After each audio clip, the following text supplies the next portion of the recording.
शासकीय महाविद्यालय में सतत विकास लक्ष्य कार्यशाला के तीसरे एवं अंतिम दिन प्रथम सत्र में उज्जैन के डॉक्टर कुंभकार द्वारा लिंग समानता पर प्रभावी व्याख्यान प्रस्तुत किया गया। उन्होंने बताया कि महिलाओं और लड़कियों के खिलाफ किसी भी प्रकार की हिंसा, चाहे वह तस्करी या यौन प्रताड़ना का मामला हो, उसे पूरी तरह से खत्म किया जाए। इसके अलावा बाल विवाह या जबरन शादी को भी खत्म करने का लक्ष्य तय किया गया।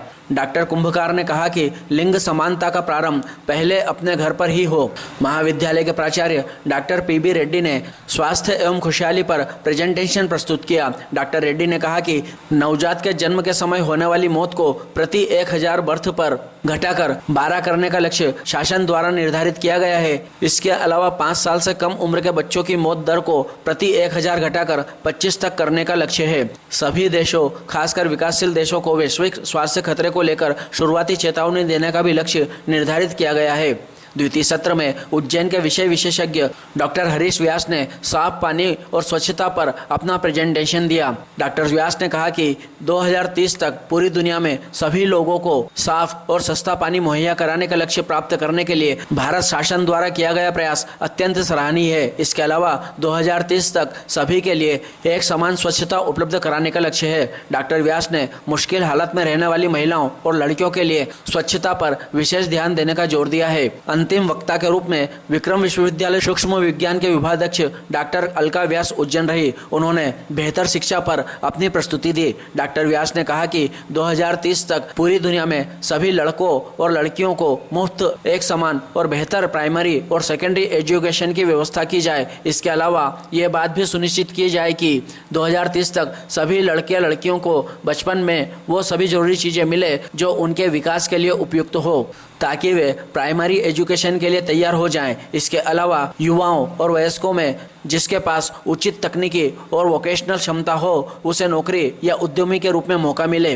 कार्यक्रम का संचालन डॉक्टर केसी मिश्रा ने किया और आभार कार्यशाला के संयोजक डॉक्टर सुनील प्रसाद ने माना। इस अवसर पर महाविद्यालय की professor Pooja Sharma, professor Veena Pareek, professor Vasudev Jatawan, doctor Savita Marmat, doctor Asharam, professor Dodiya, doctor Usha Verma, doctor Chandni Jaiswal एवं प्रोफेसर अंजू ठाकुर उपस्थित रहे। सभी विद्यार्थियों ने उत्साह के साथ पूरे सत्र में अपनी उपस्थिति दर्ज कराई। से आपको प्यार भी चाहिए, कुछ फर्क भी चाहिए, सम्मान भी चाहिए। आज ना पड़ोसी में कौन है, यदि मान लो आपको दूसरा पार्टी वाला बैठे या दूसरा दुश्मन बैठे, यार मैं कब से निकलूं या सर तो जबरदस्ती दरवाजे बंद करके रखा है भाई। एक ही माहौल में, एक ही वातावरण में, एक ही हवा में, एक ही टेम्परेचर में सब साथ में रहते हैं, लेकिन एट हर एक व्यक्ति का अपना अपना सोशल बिहेवियर अलग होता है। तो सामाजिक रूप से सुरक्षित, एकेडमिकली पर्सनल से भी सुरक्षित, देन पर्यावरण रूप से भी, मतलब हवा भी आपको सुरक्षित हो, देन आपको ये कहलाता है गुड हेल्थ। यदि आप महसूस करेंगे, क्या आप अब बोल रहे हैं, फॉर एग्जाम्पल यहाँ पे हो सकता है कुछ लोग बोला हम हैप्पी है, कुछ लोग बोले मैं क्यों पूछा तो कोई जवाब नहीं दिया, है ना। हो सकता है वो बगल में उनके फ्रेंड्स के साथ बैठे होंगे, गप्पे मारने का मौका मिलेगा या अच्छा मैसेज आया होगा, then definitely you will feel like happy. यदि बगल में कोई मतलब कोई धमकी या कोई घर के कुछ परेशानी हो, या मान लो गवर्नमेंट ने पॉलिसी रखती है आज पर 144 सेक्शन लगे नागदा में, आप कहीं बाहर नहीं जा सकते हो, क्या होगा? अरे यार, मतलब गवर्नमेंट पॉलिसी ने आपकी हैप्पीनेस को कम कर दी। दैट मींस आपका सिस्टम दोनों प्रकार का है यहाँ पे। तो आपको सोशली भी होना चाहिए, उसके लिए गवर्नमेंट कितना उत्तरदायी। ओके, इसका जो मेन गोल है, गुड हेल्थ का जो नारा है, एंश्योर गुड हेल्थ होने जा रहा है। हमारे मुख्य वक्ता यहाँ पर विश्वविद्यालय के प्राचार्य महोदय से डॉक्टर हरीश व्यास और मैडम अलका व्यास। सबसे पहले मैं डॉक्टर हरीश व्यास के बारे में बताना चाहता हूँ। नौकरी मिलने से लेकर, पहले से लेकर, हॉस्टल से लेकर हमारा जर्नी विगत लगभग मेरे हिसाब से 35 साल से हम साथ साथ में पढ़े हैं और साथ साथ में मैं जितना भी कहूँ बहुत कम है, क्योंकि वो उनके दुनिया पूरा विद्यार्थियों के बीच में रहता है। इवन जब हम पहले पढ़ते वक्त, नौकरी मिलने के बाद भी, शादी के पहले, शादी के बाद भी, उनके जीवन में हमेशा चारों तरफ विद्यार्थी रहते। विद्यार्थी उनको निर्णय करता सर आपको क्या खाना है, क्या करना है, कैसे करना है। और बिग साइंटिस्ट। और आपको पता होगा इसके पहले मध्य प्रदेश में और राजस्थान, गुजरात, इन चारों राज्यों को मिलाकर एक यूजीसी के कार्यालय होती थी, CRO सेंट्रल रीजनल ऑफिस नाम से। तो मैडम उस CRO की कोऑर्डिनेटर रही। तो हम मैडम से बहुत पीछे, सीधा इधर आप फ्लाइट से आकर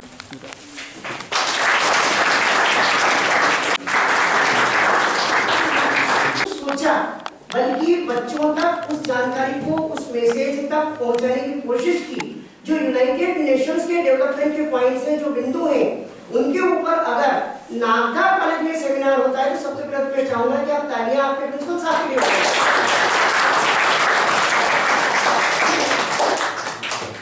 जो एक वास्तव में एक विजन का, एक दूरदृष्टि का, एक सोच का कमाल है।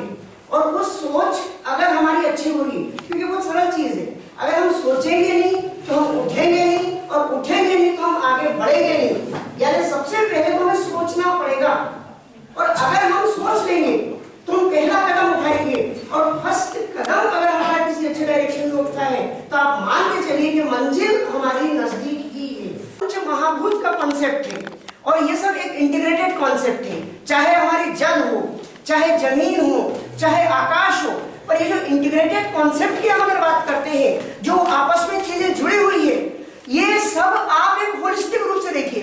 हमारे साथ प्रॉब्लम क्या है पता है, और हम क्यों मात खा रहे हैं? क्योंकि हम एक छोटी सी कहानी जो आप लोगों ने सुनी होगी, मैं थोड़ी सी रिपीट करता हूं और आप उस पर विचार करिएगा। हमारे साथ समस्या ये है कि हम उन आंखें होते हुए भी उन कुछ अंधों के समान है, जिनको कहा जाता है ये एक हाथी है, उसका पैर पकड़ा दिया और कहा हाथी कैसा है, तो कि हाथी खंबे जैसा है। पूंछ पकड़ा दी, हाथी कैसा है, हाथी जो है रस्सी जैसा है। तो आप अलग अलग भागों का अलग अलग जानकारी के रूप में इकट्ठी कर रहे हैं, पर कभी आपने होलिस्टिक अप्रोच देखी? कभी हमने ये सोचने की कोशिश की कि सब चीजें इंटरलिंक्ड हैं, सब चीजें आपस में जुड़ी हैं, और अगर हम उन आपस में जुड़ी हुई चीजों को नहीं समझेंगे, उनके बारे में बात नहीं करेंगे, उनके बारे में चिंतन मनन नहीं करेंगे, और हम नहीं सोचेंगे, तो आप विश्वास मानिए हम खत्म हो जाएंगे। एक छोटा सा रोगाणु, कोरोना वायरस, जिसको हम मानते ही नहीं, जिसको हम जानते थे सिंपल सर्दी खांसी का वायरस है, उस वायरस ने पिछले 2 सालों में जो हंगामा मचाया और पूरे विश्व को, कैन यू इमेजिन इट? कभी हम कल्पना कर सकते थे कि पूरा का पूरा संसार बंद कमरों के अंदर, ताले के अंदर पड़ा है, रोड सुनसान है, बाहर आवाजें तक नहीं है। और ना सिर्फ इसकी, बल्कि सबसे बढ़िया चीज तो ये देखने को मिली उस दौरान भी कि तब चीते, भालू, हाथी ये सड़क पे घूम रहे थे। इस चीज का मतलब क्या निकला पता है? जब हम घरों के अंदर बंद हो गए तो प्रकृति निकल के सड़क पे आ गई। यानी जब हम रोड पे घूमते हैं तो प्रकृति को हमने ताले में बंद कर दिया। जो चीते और भालू जो हम देखते थे, आज हम कहां देखने जाते हैं? चिड़ियाघर में। हम आश्चर्य करते हैं, हम वहां बाघ देखते हैं, वहां हिरण, अरे 12 और हिरण जो पहले खेतों में घुमा करते थे, उनको देखने के लिए हम जा रहे हैं। इस सिचुएशन को क्रिएट किसने किया? ये नौबत किसने आई? किसने विचार किया? नहीं। तो हमारे साथ समस्या क्या?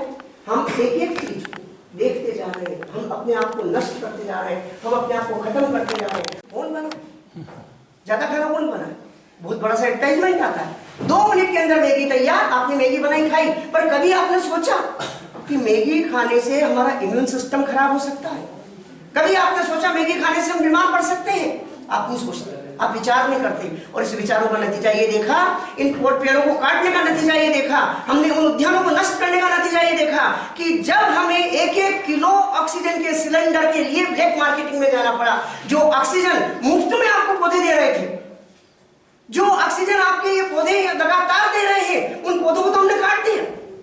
पर जब हम पे गुजरी, जब हम मरने की कगार पे पहुंचे, तब हमने उन्हीं 1-1 किलो सिलेंडर के लिए कलेक्टर हो कि हमारा नेता हो कि हमने अप्रोच लगाना शुरू कर दिया, और उस अप्रोच से हमने ऑक्सीजन खरीदना शुरू किया। जिस वायुमंडल में, अथाह वायुमंडल में 21% ऑक्सीजन है, उस ऑक्सीजन के 1 किलो के सिलेंडर को खरीदना क्या शर्मनाक नहीं है? क्या कभी हमने विचार किया? नहीं किया। जिस पृथ्वी का 71% पार्ट पानी से घिरा हुआ है, मात्र 29% पार्ट आप स्थल के रूप में, वहां अगर हम एक एक बूंद स्वच्छ पानी के लिए तरसना है, who is responsible for that? मैं? आप? क्यों नहीं मिल पाता हमारा पानी? कहां हम मात खाते जा रहे हैं? हम सैनिटेशन की बात करते हैं, हम सुविधाओं की बात करते हैं, हर चीज तो हमने घर में कर ली, पर उससे भी बड़ी चीज तब मुझे वो ऐसा अंदाजा लगता है, एक व्यक्ति एयर कंडीशन कार के अंदर बैठ करके जिम में जाएगा, काहे के लिए जाएगा? एक्सरसाइज करे। भाई पैदल चल ले ना, यहां से 1.5 किलोमीटर ऑफिस है, यहां से 1 किलोमीटर ऑफिस है, और हम उस 1 और 1.5 किलोमीटर ऑफिस के लिए स्कूटी उठाएंगे, मोटरसाइकिल उठाएंगे, कार उठाएंगे या पब्लिक व्हीकल को यूज करेंगे, पर पैदल नहीं चलेंगे। और उसके बाद एक्सरसाइज करने के लिए हम क्या करते हैं? जिम में जाते हैं, सुबह उठकर योगा करते हैं। तो क्या हम अगर अपने ऑफिस पैदल चले जाते हैं तो क्या हमें योगा करना पड़ता? नहीं। क्या हमें जिम में जाना पड़ता? नहीं। तो फिर आप सोचिए, एक्चुअली प्रॉब्लम क्या पता है? सेमिनार होते हैं, बातें होती है, पर हमने उन बातों पर विचार किया? कभी हमने उस चीजों पे गहराई से चिंतन मनन किया? और मक्का की रोटी और ज्वार की रोटी है, उसके अंदर फाइबर्स ज्यादा होते हैं, और वो फाइबर जो उनके अंदर ज्यादा होते हैं उसके कारण पेट का डाइजेशन बहुत बेहतर रहता है, और जिसके कारण से कभी हमें कॉन्स्टिपेशन नहीं होता, कभी कब्ज नहीं होती, कभी एसिडिटी नहीं होती, कभी गैस नहीं होती। ये चीजें जब फॉरेन की यूनिवर्सिटी कहती है, तब हम बेवकूफों जैसे उन फॉरेन की यूनिवर्सिटी को उनकी बातें मान करके और मक्का की रोटी खाने के लिए उतावले हो जाते हैं, बाजरे का खिचड़ा खाते हैं। पर हमारे बाप दादा जब हमें कहते थे कि बेटा देख ले मक्का की रोटी खा ले, तब तो हम गेहूं की रोटी के पीछे पड़े रहते थे। तो हमारे भारतीय ज्ञान का क्या? हमारे जो बड़े बुजुर्ग और हमारे बड़े लोग जो कहते थे हमें कि आप ये करिए, और हमने नहीं करा। मतलब आप देखिए, हम अच्छा खासा ज्वार मक्का की रोटी खा रहे थे, गुड़ की डलियां खा रहे थे, लहसुन, अरे मतलब आप सोचिए, कभी आपने आयुर्वेद चरक संहिता पढ़ी, सुश्रुत संहिता आप पढ़िए, आयुर्वेद के अंदर आप जाइए, एक कच्ची लहसुन की कली यदि आप रोज सुबह अगर खा लेंगे, कभी आपके ब्लड के अंदर ब्लॉकेज नहीं होगा, कभी कोलेस्ट्रॉल डिपॉजिट नहीं होगा। एलिसिन नाम का प्रोडक्ट होता है उसके अंदर, और ये तो आप सब जानते हैं। प्याज खा ले, अरे खानी ले, हम तो प्याज जेब में रख ले तो उसके कारण लू नहीं लगती। ये परंपराएं हमारे बड़े बुजुर्गों ने सिखाई है, वो उस चरक संहिता और सुश्रुत संहिता की चीजें हमने ली हुई है, पर इसके बावजूद क्या हुआ? हम दवाइयां खा रहे हैं, हम गलत राहों पे जाते जा रहे हैं, हम उन चीजों को मान नहीं रहे।